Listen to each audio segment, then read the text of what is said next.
S Mekedatu ಯೋಜನೆಗೆ supreme court ಹಸಿರು ನಿಶಾನೆಯನ್ನ ತೋರಿಸಿದೆ.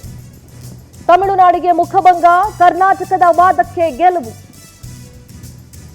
ಮೇಕೆದಾಟು ಡ್ಯಾಂ ನಿರ್ಮಾಣಕ್ಕೆ ವಿರೋಧಿಸಿದೆ ತಮಿಳುನಾಡು. ಯೋಜನೆಗೆ ತಡೆ ಕೋರಿ ಸುಪ್ರೀಂ ಮೊರೆ ಹೋಗಿತ್ತು. ಈ ವಿಷಯದಲ್ಲಿ ಮಧ್ಯ ಪ್ರವೇಶಿಸಲ್ಲ ಅಂತ ಸುಪ್ರೀಂ ಕೋರ್ಟ್ನ ನ್ಯಾಯಮೂರ್ತಿ ಗವಾಯಿ ಅವರ ನೇತೃತ್ವದ ಪೀಠ ಹೇಳಿದೆ. ಯೋಜನೆ ಇನ್ನೂ ಆರಂಭಿಕ ಹಂತದಲ್ಲಿದೆ, ನಿರ್ಮಾಣ ಕಾರ್ಯ ನಡೆದಿಲ್ಲ. ಕಾವೇರಿ ನಿರ್ವಹಣಾ ಪ್ರಾಧಿಕಾರ, ಕೇಂದ್ರ ಜಲ ಆಯೋಗ ಇದರ ಉಸ್ತುವಾರಿಯನ್ನ ವಹಿಸಿಕೊಳ್ಳುತ್ತೆ. ತಮಿಳುನಾಡು ಅರ್ಜಿ ಅಪ್ರಸ್ತುತ ಅಂತ ಸುಪ್ರೀಂ ಕೋರ್ಟ್ನ ಪೀಠ ಅಭಿಪ್ರಾಯವನ್ನ ಪಟ್ಟಿದೆ.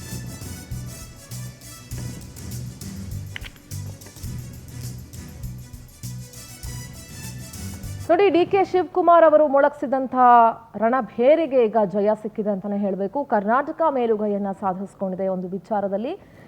ಬದಲಾವಣೆ ಬಿರುಗಾಳಿ ಡಿಕೆ ಶಿವಕುಮಾರ್ಗೆ ಒಂದು ಬೂಸ್ಟರ್ ಡೋಸ್ ಸಿಕ್ಕಂಗಾಗಿದೆ.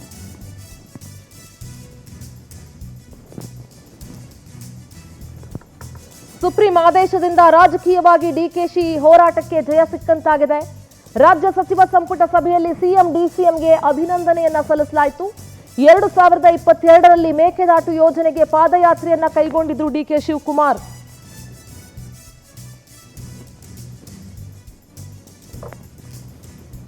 ಕೆಪಿಸಿಸಿ ಅಧ್ಯಕ್ಷರಾಗಿ ಮೇಕೆದಾಟು ಯೋಜನೆಗೆ ನಿರಂತರ ಅಭಿಯಾನವನ್ನ ಮಾಡಿದ್ರು.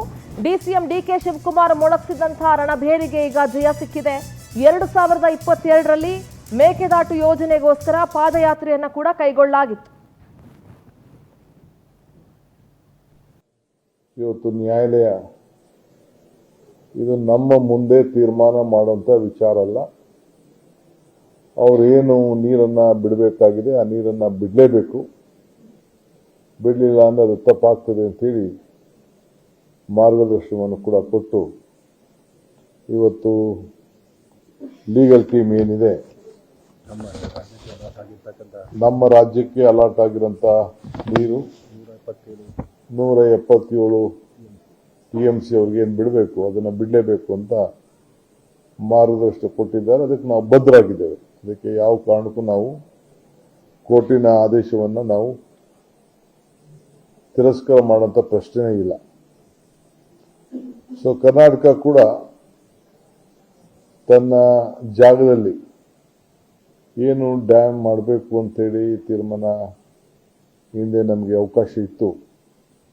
ಆ ಪ್ರಕಾರ ಎಲ್ಲ ಥರದ ಮುಂದುವರಿಕೆ ನಾವು ಮಾಡಲೇಬೇಕಾಗ್ತದೆ.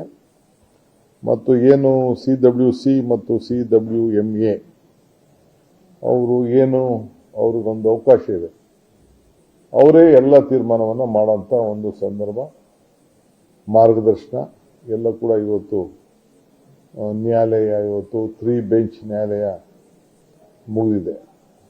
ಅಲ್ಲಿ ತೀರ್ಪು ಬಂದಿದೆ. ಸೊ ಮತ್ತೆ ಕೋರ್ಟ್ಗೆ ಹೋಗಿ ಎಲ್ಲಿ ಬೇಡಿಕೆ ಇಡುವಂಥ ಪ್ರಶ್ನೆ ಉದ್ಭವ ಆಗುವುದಿಲ್ಲ. ಇನ್ನದೇನು ಕಾನೂನು ಚೌಕಟ್ಟಿನಲ್ಲಿ ಏನೇನು ಕ್ಲಿಯರೆನ್ಸಸ್ ಬೇಕು, ನಾನೀಗಾಗಲೇ ಮೇಕೆದಾಟು ಆಫೀಸನ್ನು ಈಗಾಗಲೇ ನಾನು ಆರೋಬಿಯಲ್ಲಿ ಪ್ರಾರಂಭ ಕೂಡ ಮಾಡಿದ್ದೇನೆ.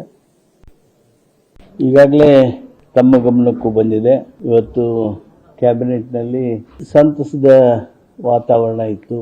ನಾವೇನು ಕರ್ನಾಟಕದವರು ಮೇಕೆದಾಟು ವಿಚಾರದಲ್ಲಿ ನಮ್ಮ ಪಾದಯಾತ್ರೆ ಇರ್ಬೋದು, ರಾಜಕೀಯ ಹೋರಾಟ ಇರ್ಬೋದು, ಕಾನೂನಾತ್ಮಕ ಹೋರಾಟ ಇರ್ಬೋದು, ನಮ್ಮ ಇನ್ನೇನು ಪ್ರಾರಂಭ ಮಾಡ್ತಾರೆ ಇವರು ಅನ್ನೋದಕ್ಕೆ ತಮಿಳುನಾಡಿನವರು ಏನು ಸುಪ್ರೀಂ ಕೋರ್ಟ್ ಕಟ್ಟೆ ಹತ್ತಿದ್ರು. ಸುಪ್ರೀಂ ಕೋರ್ಟ್ನಲ್ಲಿ ತಮಿಳುನಾಡಿನವರು ಮಾಡಿರ್ತಕ್ಕಂಥ ಅರ್ಜಿ ವಜಾ ಆಗಿದೆ. ಆ ಅರ್ಜಿ ವಜಾ ಆಗೋದ್ರ ಮೂಲಕ ಮೇಕೆದಾಟು ಯೋಜನೆಗೆ ಮುಂದಿನ ಹೆಜ್ಜೆಗಳನ್ನು ನಾವು ಇಡೋದಕ್ಕಾಗಿ ಹಸಿರು ನಿಶಾನೆ ತೋರಿಸಿದಂತಾಗಿದೆ. ಈ ಸಂದರ್ಭದಲ್ಲಿ ಈ ಮೇಕೆದಾಟಿನ ಬಗ್ಗೆ ಬಹಳಷ್ಟು ರಾಜಕೀಯ ಕಾನೂನಾತ್ಮಕ ಹೋರಾಟ ಮಾಡಿದಂಥ ಮಾನ್ಯ ಮುಖ್ಯಮಂತ್ರಿಗಳಿಗೆ ಹಾಗೂ ವಿಶೇಷವಾಗಿ ಉಪಮುಖ್ಯಮಂತ್ರಿಗಳಿಗೆ ಕ್ಯಾಬಿನೆಟ್ಟು ಅಭಿನಂದಿಸಿತು. ಈಗ